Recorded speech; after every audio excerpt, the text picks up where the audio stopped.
Vamos agora voltar nosso coração para o entendimento da palavra de Deus nesse dia especial, depois de reconhecermos quem Deus é e darmos a Ele louvor. Vamos ouvir o que Deus nos ensina na sua palavra. E hoje nós vamos refletir sobre o tema: qual é a sorte que vem depois da morte? Nós sabemos que estamos pensando, sobre a realidade da missão, de como a igreja anuncia o reino de Deus, e estamos vendo como o reino de Deus muda a nossa vida aqui, nos dá, digamos assim, uma nova qualidade de vida em relação a como é que nós vivemos com o próximo, conosco mesmos e com Deus.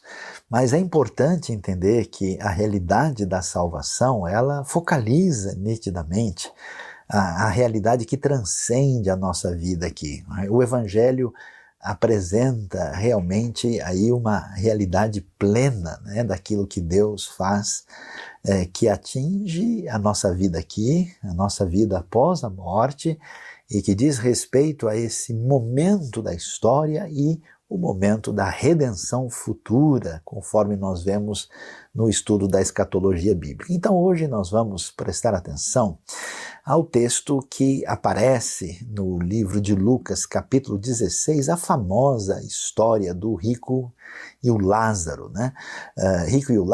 O rico e Lázaro, que nós vemos em Lucas 16, a partir do verso 19, indo até o verso 31, e o que é que nós lemos nesse texto que está nesse contexto das parábolas do Evangelho de Lucas. Você sabe, Lucas dá uma atenção especial àquelas pessoas que pareciam estarem deslocadas do favor e da graça divina em função da circunstância que ocupavam dentro da sociedade da época, especialmente a partir de uma visão religiosa muito específica. O texto bíblico diz o seguinte: havia um homem rico que se vestia de púrpura e de linho fino e vivia no luxo todos os dias. Diante do seu portão fora deixado um mendigo chamado Lázaro, coberto de chagas.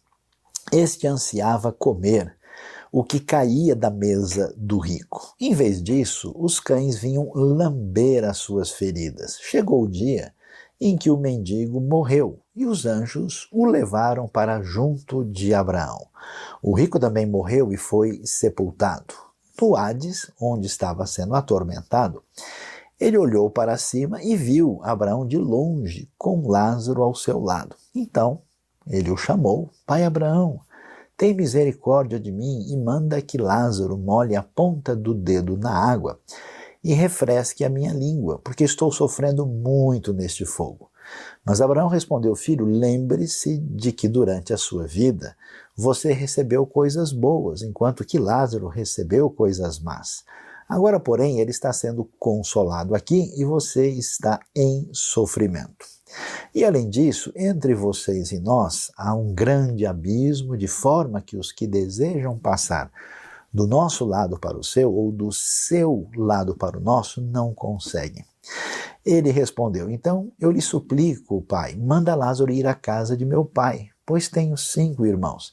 Deixa que ele os avise, a fim de que eles não venham também para este lugar de tormento. Abraão respondeu: Eles têm Moisés e os profetas, que os ouçam. Não, pai Abraão, disse ele, mas se alguém dentre os mortos fosse até eles, eles se arrependeriam.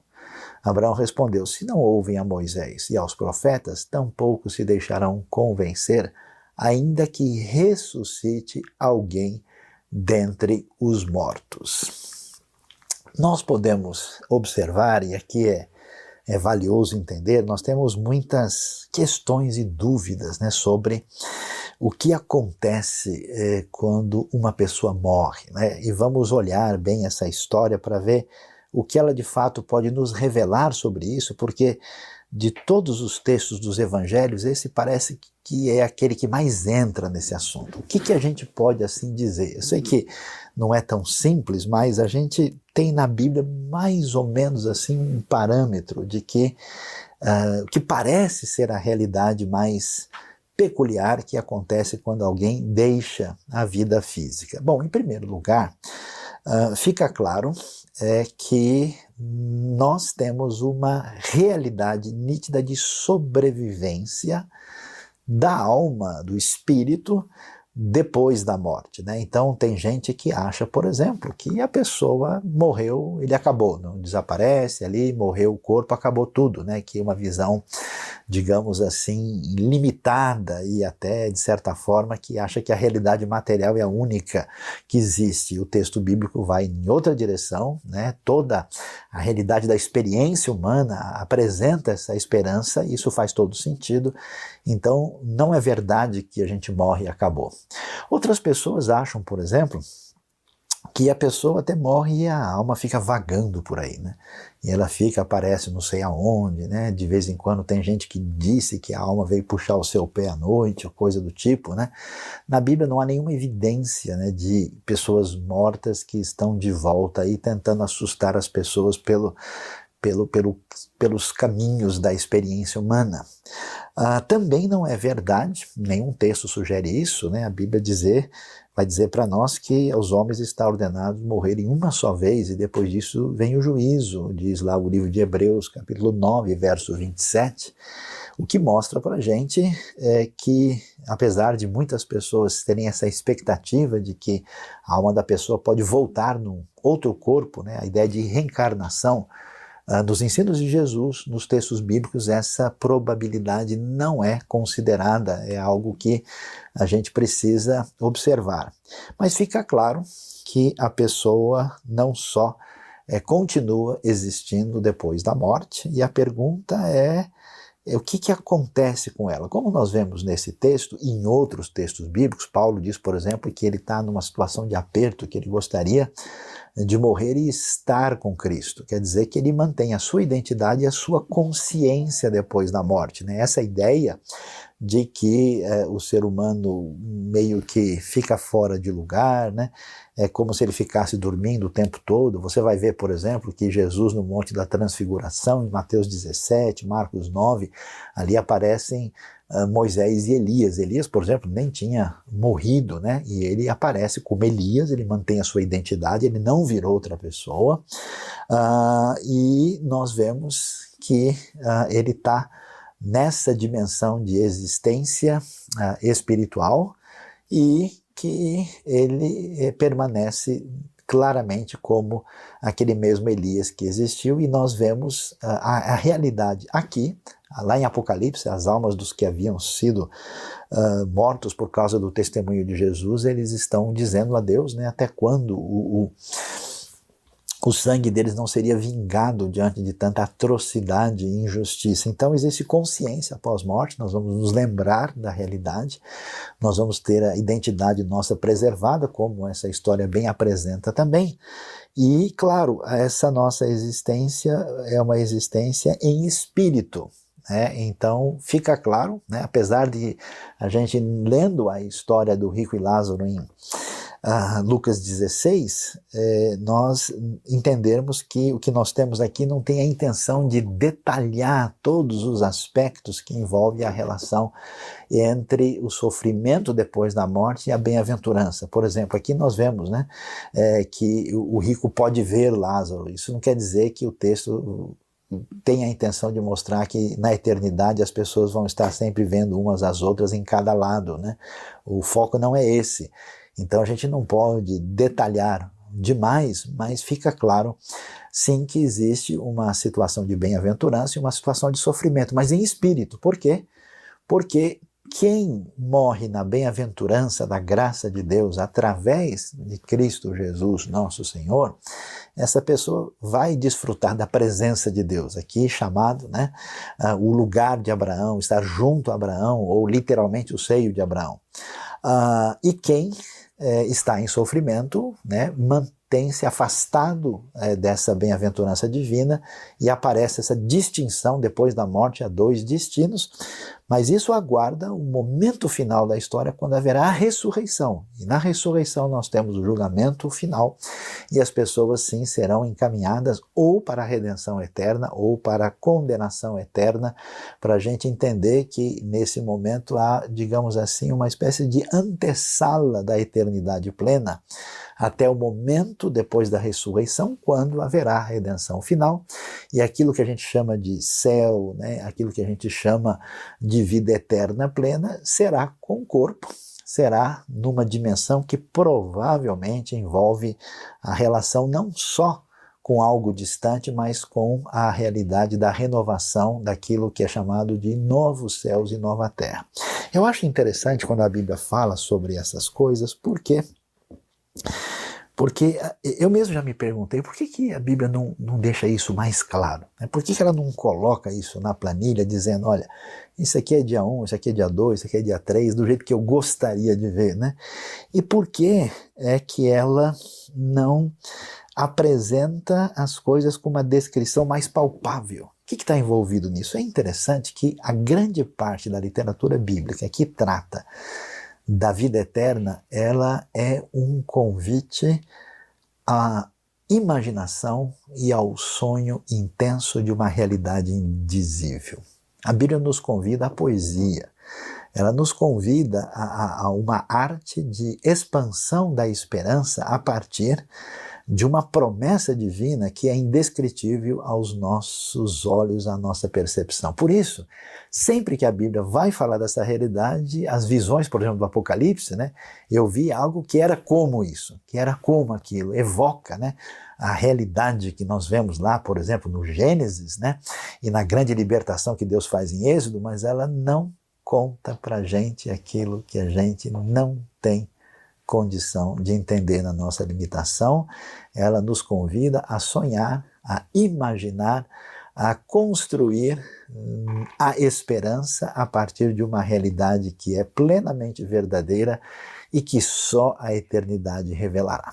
Mas olhando para esse texto, nós temos muita coisa a aprender e por isso ele é tão valioso. A primeira coisa que a gente percebe no texto em si é que ele é um texto diferente. Por exemplo, ele está no meio daquilo que são chamados de parábolas de Lucas. Mas os estudiosos até discutem, será que isso é mesmo uma parábola? Porque tem horas que a gente olha e parece realmente uma parábola como as outras, né? Só que assim, por exemplo, em nenhuma parábola você vê o nome de ninguém. E aqui você vê pela primeira vez, né, Jesus dando o nome de um indivíduo que é exatamente o Lázaro, né? Depois, o início de parábola geralmente então está dizendo, então Jesus contou a eles uma parábola com, né, o seguinte objetivo, ou ele falou dizendo, né, e aqui não tem essa introdução. Alguns chegaram até a sugerir que Jesus está usando uma história que era contada lá, que era conhecida, mas de qualquer maneira, ainda que tecnicamente possa se discutir se é mais ou menos parábola, está exercendo uma função similar à parábola comum. E é muito interessante porque a gente não pode assim dizer que isso aqui é toda uma realidade imaginativa. Jesus está falando de uma realidade que é consenso.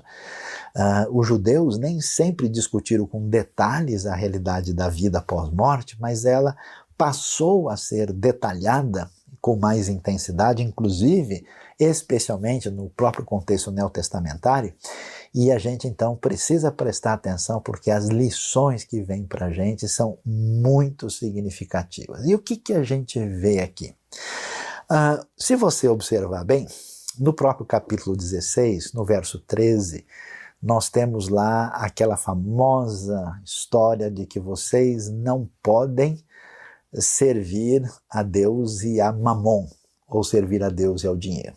Olhando aí no capítulo 16, nós vamos ter lá o administrador desonesto, injusto, nós vamos ter algumas histórias, falam, por exemplo, que os fariseus amavam o dinheiro, que estão lidando exatamente com essa questão que tem a ver com a discussão teológica dos dias de Jesus. Essa discussão teológica está muito fundamentada naquilo que era chamada a teologia da retribuição. Como assim?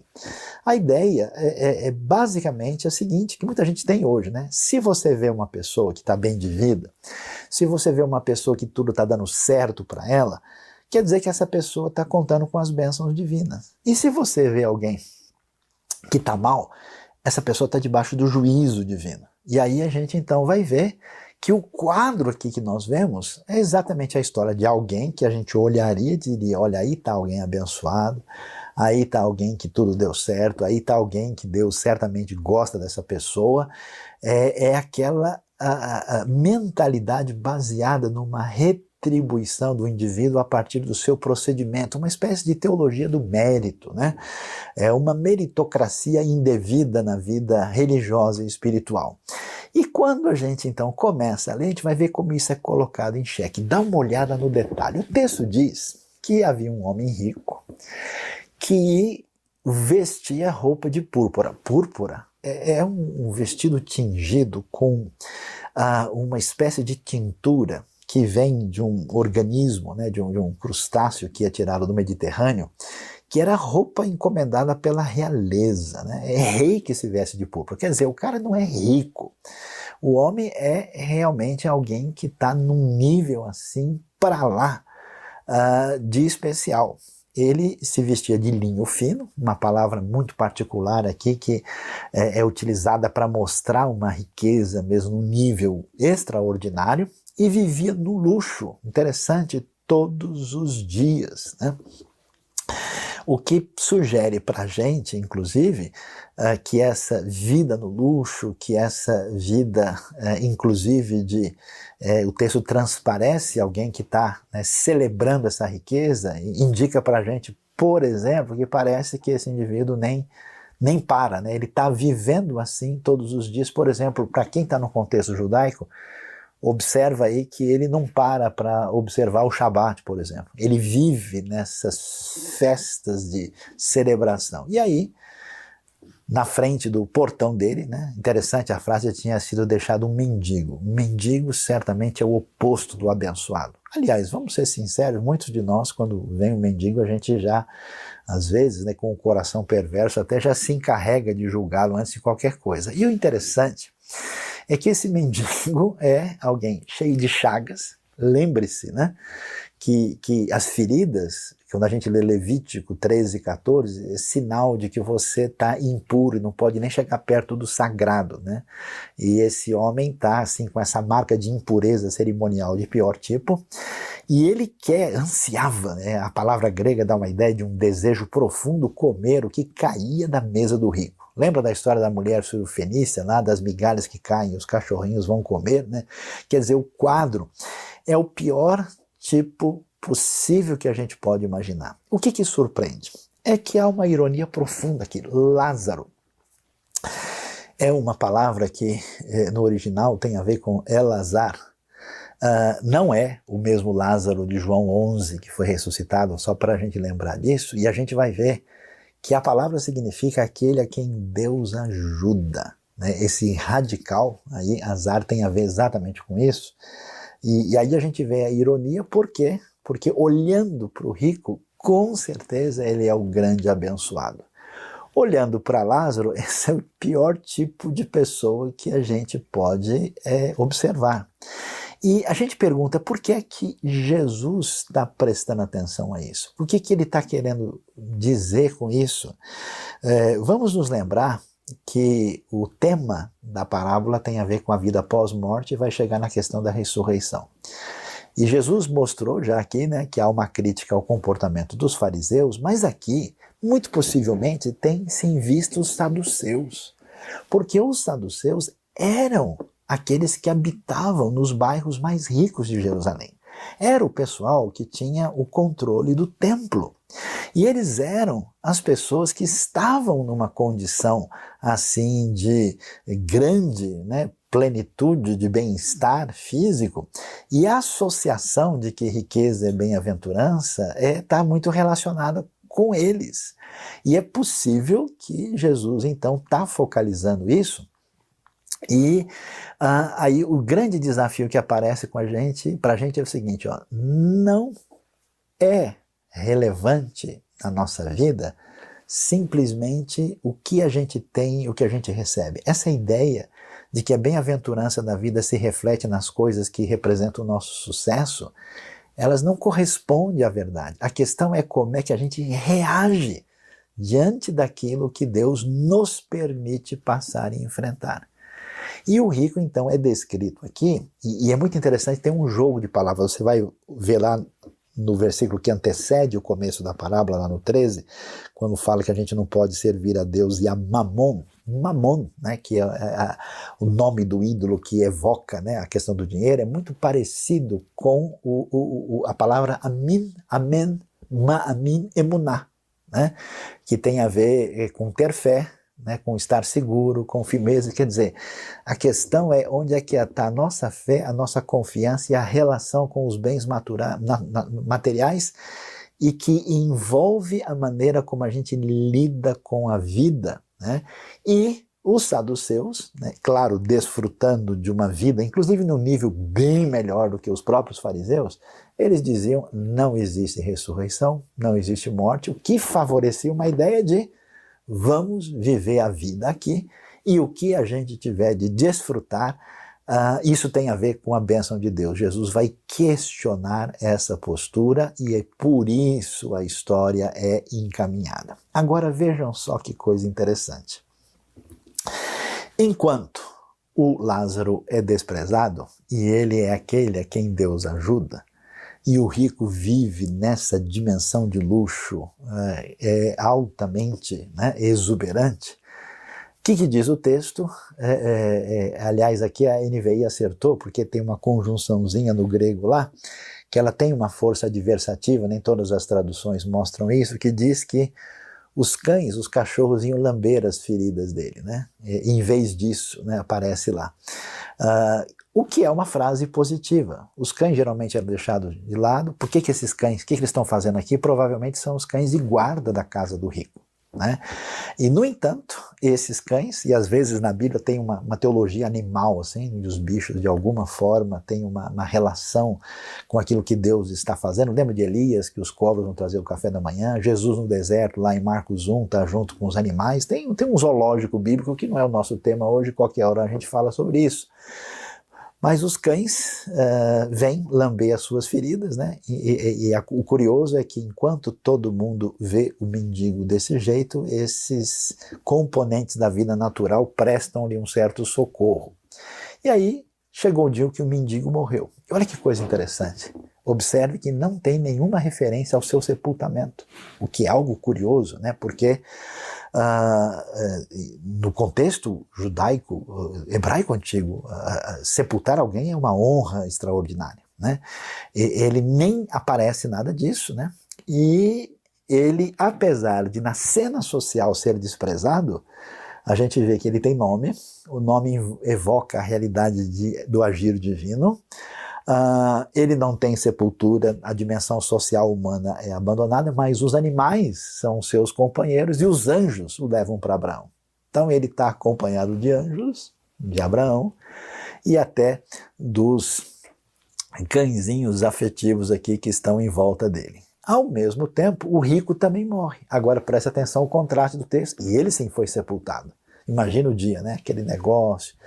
Quando alguém é muito importante, aí o pessoal vai lá, de alguma maneira, mostrar a sua relação, né, de sintonia em função da posição social. E no Hades, né, e veja, aqui a tradução correta não é inferno no sentido pleno do termo. Significa o mundo dos mortos, que traz também a ideia de sofrimento, porque no Apocalipse você vai ver que o Hades é lançado no lago de fogo, que diz respeito à condenação eterna final. Então no Hades, ele agora atormentado, ele olha e vê Abraão de longe, né? E Lázaro está ao seu lado.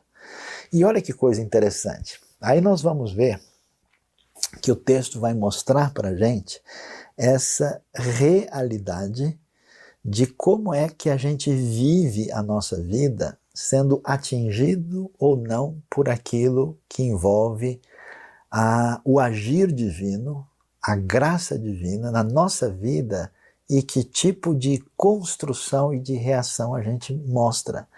Observe que o rico, mesmo do lado de lá, ele mostra uma atitude de orgulho da sua origem, E a gente vê como a relação dele com as riquezas, que as riquezas em si não são um problema, mas o levaram a uma relação de corrupção.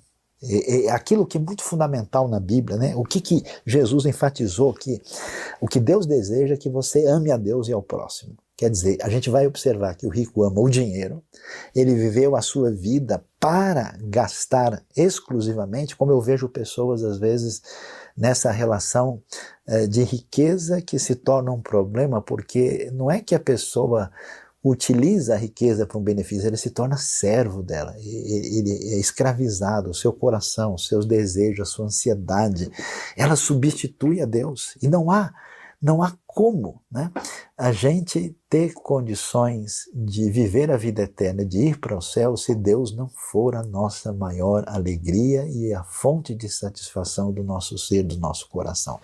Quando a gente coloca numa outra coisa, isso é uma idolatria. E o dinheiro, que é o símbolo desse poder perante a sociedade, talvez seja a tentação maior, não por causa dele, mas por causa de mim, de você, daquilo que nós somos.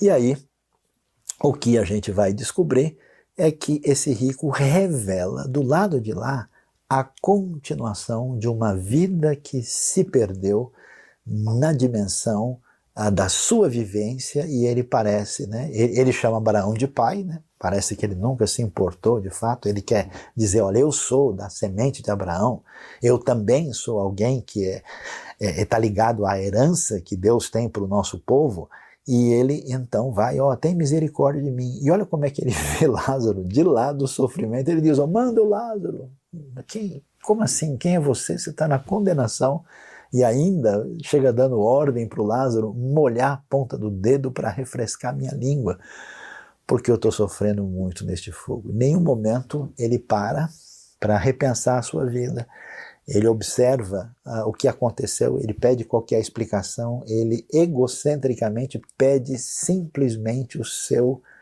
alívio. Ele está absolutamente fracassado na sua trajetória, mas ele não se importa com nada, ele quer apenas o seu alívio, e mais uma vez, no máximo Lázaro é o seu servo, mesmo nas condições tão variáveis que marcaram a mudança do cenário.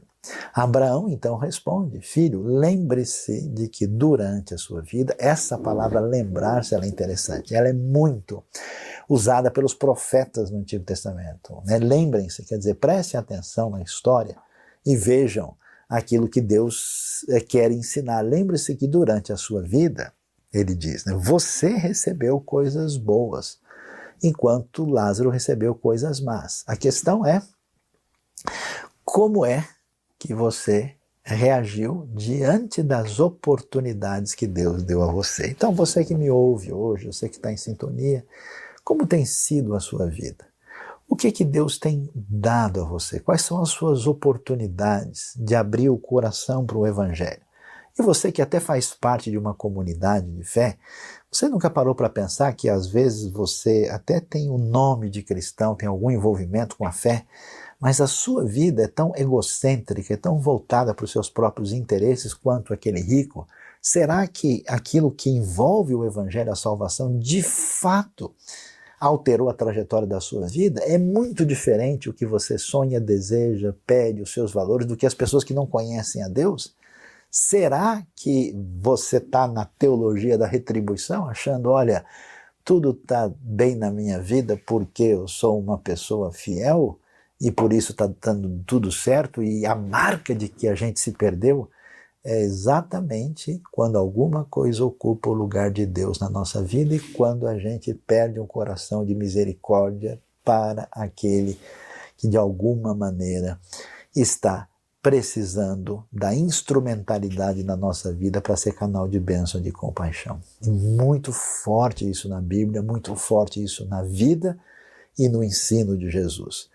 Então, a palavra de Abraão, para ele, é isso. Você não percebe que Lázaro só recebeu coisas más e você recebeu coisas boas? E como é que vocês reagiram? Olha que coisa interessante, a resposta, a continuação do texto é: agora, porém, ele está sendo consolado aqui e você está em sofrimento. É muito interessante que Lázaro, nesse texto, é um tipo de Jó do Novo Testamento.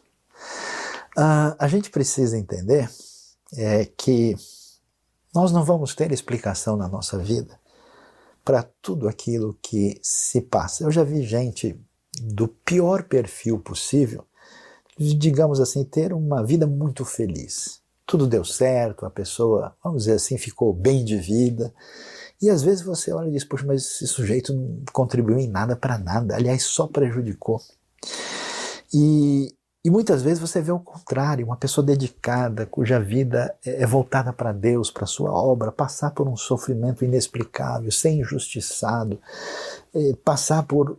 Parece até que é uma coisa assim constante na vida de algumas pessoas, que quanto mais fiéis e sinceras elas eram, mais elas pagaram um preço que não fazia sentido.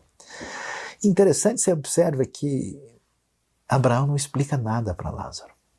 Não diz para ele, Lázaro, deixa eu dizer para você o seguinte, sabe aquelas feridas? Então, na verdade, olha, Deus tinha um plano, eu vou explicar para você qual era o seu propósito.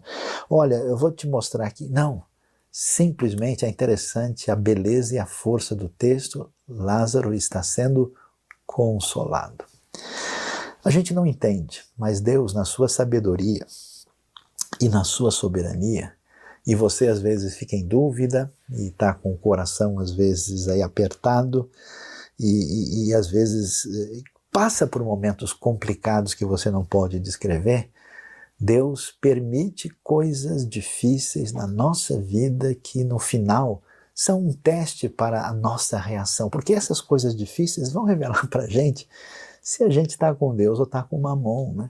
Se a gente simplesmente quer os benefícios que vêm de Deus, ou a gente de fato ama Deus, porque, de novo, não há como estar na eternidade diante da realidade daquilo que chamamos de céu de vida eterna, se Deus não for a nossa maior alegria, a nossa fonte de sintonia plena que invade e alimenta plenamente o nosso coração. E aí, para mostrar que a coisa realmente é séria, como a gente precisa prestar atenção na nossa vida, ele vai prosseguir e vai dizer, entre vocês e nós há um grande abismo, de forma que os que desejam passar do nosso lado para o seu, do seu lado para o nosso, não conseguem. Ou seja, nós precisamos reagir diante da salvação divina, da palavra divina, da oferta da graça agora. Não é possível a gente simplesmente achar, não, depois que eu estiver lá na frente, ou quando eu estiver lá do outro lado que ninguém sabe, eu vou ver o que eu faço. Não existe condição, conforme o registro bíblico, não só nesse texto, de decidir a nossa vida diante da eternidade, deixando a nossa tomada de posição para depois. Hoje é o dia aceitável, hoje é o dia da salvação. Você precisa dar uma parada na sua vida, avaliar, entender o que é o Evangelho, a palavra divina, e abrir o seu coração, porque do lado de lá isso não é possível. Diante desse cenário, a gente vai observar, né, o que vai acontecer, que o texto vai nos dizer, então ele respondeu, ele suplica o pai, manda Lázaro ir à casa de meu pai. Tarde demais, o primeiro movimento altruísta do rico que se perdeu na sua riqueza. Eu tenho 5 irmãos. Agora mande ele lá. Quem sabe, deixa que ele os avise. Quer dizer, ainda na cabeça dele, Lázaro é um mendigo que talvez tenha valor se servi-lo como uma espécie de empregado mandado. Mande para que eles não venham também para esse lugar de tormento. E é interessante, né? Sabe que nos tempos bíblicos havia algumas histórias que falavam disso, né? As pessoas tinham, assim, no contexto do Antigo Oriente próximo, essa ideia de que a gente podia tomar decisão sobre a realidade futura a partir daquilo que os mortos tinham revelado. Aquelas pessoas que tiveram contato, havia no mundo antigo esse negócio das pessoas que consultavam os mortos. O Egito Antigo tem o livro dos mortos, né? A pergunta é, a gente pode tomar a nossa decisão em função daquilo que vem lá? É provável que o texto aí tenha esse transfundo contra o qual ele reage, e ele vai dizer, ó, não funciona assim. Não é desse jeito. Isaías 8 também tem um texto que fala muito sobre essa questão de que o caminho não é tentar, meio que pular o muro assim da vida espiritual para ver se a gente acha um morto para que ele entenda e explique para nós e a gente venha entender o que está acontecendo. Não funciona assim. E ele vai dizer, e aí a resposta de Abraão é clara. Eles têm Moisés e os profetas que os ouçam. Ouvir no mundo bíblico não é simplesmente ouvir, é dar a devida atenção e prestar obediência. Ou seja, existe a palavra divina, existe a revelação de Deus, existe aquilo que são as escrituras sagradas. Moisés e os profetas é uma maneira de dizer a escritura sagrada, aqui no caso a referência à Bíblia hebraica, e é interessante a gente ver como o rico realmente se perdeu na sua caminhada. E o que ele imagina? Que tanta gente pensa, não, pai Abraão, no lugar de tormento, afastado da bem-aventurança, exigindo alguma coisa de benefício para os seus, tentando dar ordens de lá, mediante Abraão para o Lázaro, agora na bem-aventurança, ele diz, mas se alguém dentre os mortos fosse até eles, eles se arrependeriam. E é o que muita gente imagina, é o que muitas pessoas acham, e aqui eu quero trazer uma palavra séria e muito importante para você. Qual é a sorte que vem depois da morte? Depende de como você permite que Deus e a sua graça e o Evangelho entrem na sua vida para receber uma transformação. Porque o foco final da missão que tanto proclamamos não é apenas a gente mostrar uma solidariedade e ajudar as pessoas, mas reconduzi-las a um caminho de comunhão plena com Deus através do perdão e da vida eterna que recebemos em Cristo Jesus, nosso Senhor. A gente vai ver que Lázaro passa pelo que passa e ele tem resistência e ele consegue passar. Você não vê em nenhum momento a ideia do Lázaro ter reclamado ou questionado, porque a sua dimensão maior de relação com Deus mostra que ele tinha encontrado o caminho dessa sintonia com o Senhor, enquanto o rico viveu para si mesmo, para os seus bens, rompendo a relação com Deus e com o próximo. Então hoje é o dia de você pensar na sua vida e tomar uma decisão a partir da oferta do Evangelho, porque pela graça nós somos salvos por meio da fé. Isso não vem de nós, é um presente de Deus, não vem das obras do nosso mérito, para que ninguém se orgulhe disso. Somos salvos por aquilo que Cristo Jesus, nosso Senhor, fez por nós. Interessante, o rico acha que não. O rico acha que se aparecer alguma coisa especial, lá, muito milagrosa, se alguém surgir dentre os mortos, provavelmente, já que reencarnação está fora de lugar e aparecimento fantasmagórico também, provavelmente é uma solicitação até para que ele viesse a ressuscitar, já que no Antigo Testamento e mesmo no Novo nós temos casos vários de ressurreição. Mas o que Abraão responde? Se não ouvem a Moisés e aos profetas, tampouco se deixarão convencer, ainda que ressuscite alguém dentre os mortos. Por que é que Jesus diz isso? Por duas razões muito simples. Primeiro, que você vai ver o caso de Lázaro, o outro Lázaro, de João 11. Ele ressuscitou dentre os mortos. E aqueles que viram isso achavam que o caminho era matar Jesus e a Lázaro. Mesmo se você pudesse ver uma coisa extraordinária, a incredulidade do seu coração não seria mudada, porque o problema não está em ter acesso ao sobrenatural. O problema é mais profundo, é o problema que matou a vida espiritual do rico. E lembre-se, o próprio Senhor Jesus ressuscitou. E mesmo muitos ouvindo sobre o testemunho da sua ressurreição, mesmo alguns religiosos, ao saberem disso, fizeram de tudo para esconder a realidade. Houve suborno dos guardas, houve uma tentativa de realmente ocultar o que tinha acontecido. Por quê? A simples verificação dos fatos, o simples aparecimento da realidade diante dos nossos olhos, sem uma mudança espiritual e de coração, não nos levarão a lugar nenhum. Por isso, mais uma vez, a voz de Abraão ecoa para a nossa vida. Se não houve a Moisés e os profetas, não existe nada que possa fazê-lo. Então hoje, abra o seu coração para a palavra de Deus. Entenda a limitação dessa vida e mais cedo ou mais tarde, a verdadeira sorte é que vai chegar o dia da morte.